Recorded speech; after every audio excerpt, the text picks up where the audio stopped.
It was the evening before Halloween, and all the engines were gathered around, ready and eager to start their annual tradition of telling ghost stories. The firelighter came to set the mood, and soon the yard was showered in a warm orange glow, creating an atmosphere ripe for spooky tales. The engines took turns telling ghost stories as the moon rose overhead, each trying to outdo the last. They were all enjoying themselves enormously.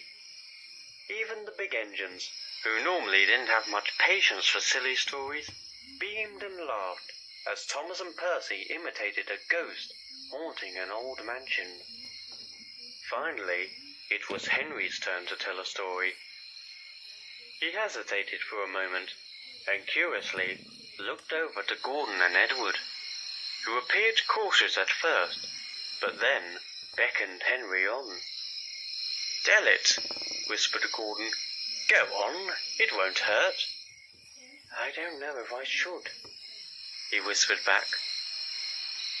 "It's up to you, Henry. It is scary," Edward replied quietly. "Are you going to tell the story or not?" James said. The other engines laughed, except for Henry, who looked a little uneasy. "Come on," Thomas and Percy said together. "Well, all right. Here it goes." And so, Henry began.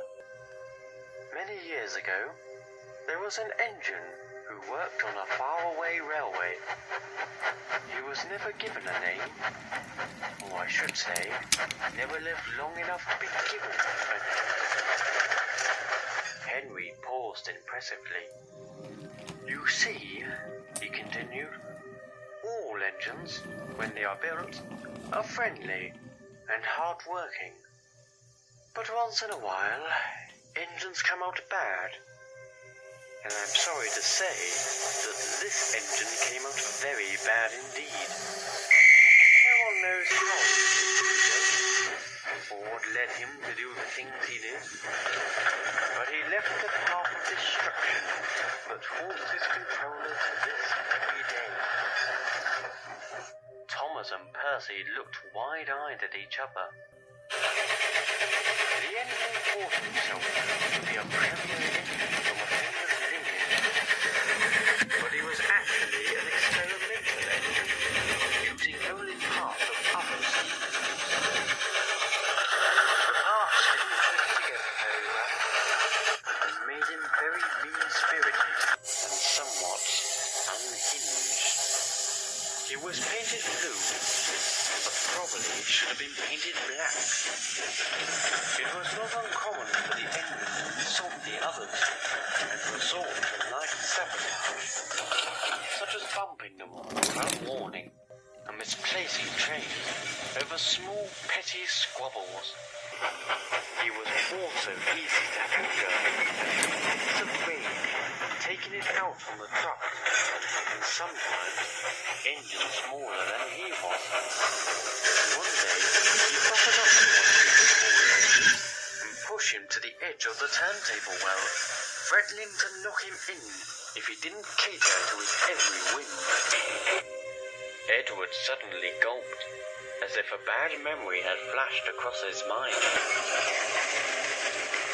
The big engines were furious and confronted him about his awful behavior.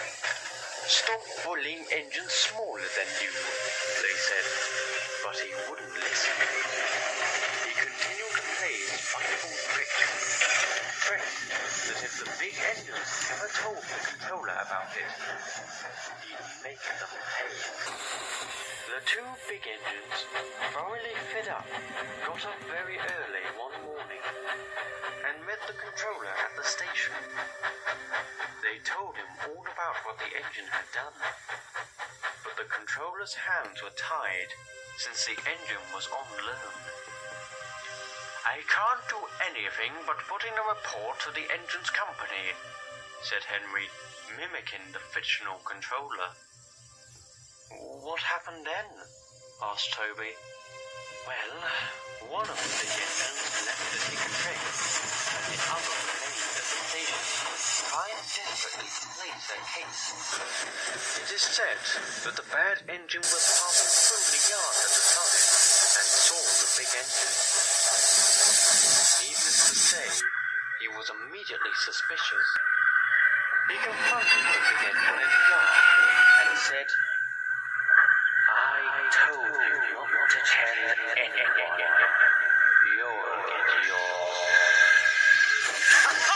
The big engine just laughed, believing the engine only to be bluffing. Henry suddenly paused. Edward, Gordon, and Henry all looked at each other. Gordon gave a motion of the eyes, encouraging Henry to keep going. "But," Henry said, "he was most assuredly not bluffing." The next day, the big engine was pulling an express train through the junction. When suddenly, without warning, another engine careened into the back of his coachman. There was an awful noise as wood and metal and stones splintered everywhere. But what was worse was that the noise of the wreck subsided. The screams of the passengers inside those coaches became louder and louder and louder. The other engine's eyes were glued to Henry. They didn't dare make a sound. The bad engine, knowing the big engine was just up the line, had intentionally missed a signal and plowed into the back of the express train to get even. The sight of it was awful.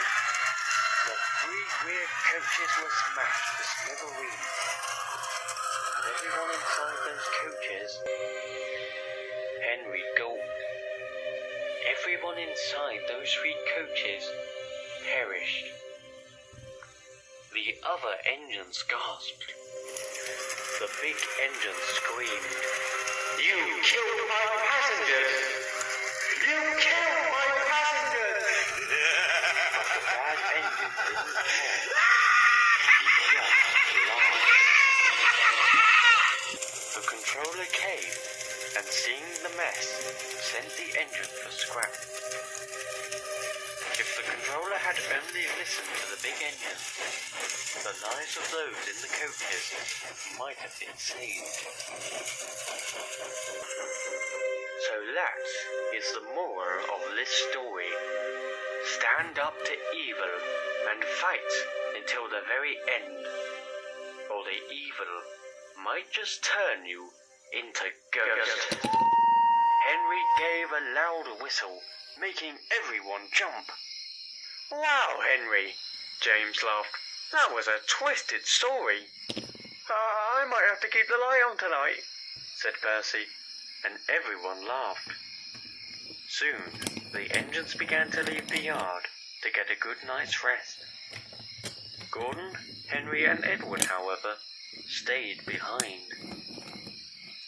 As soon as the others were out of earshot, Henry sighed.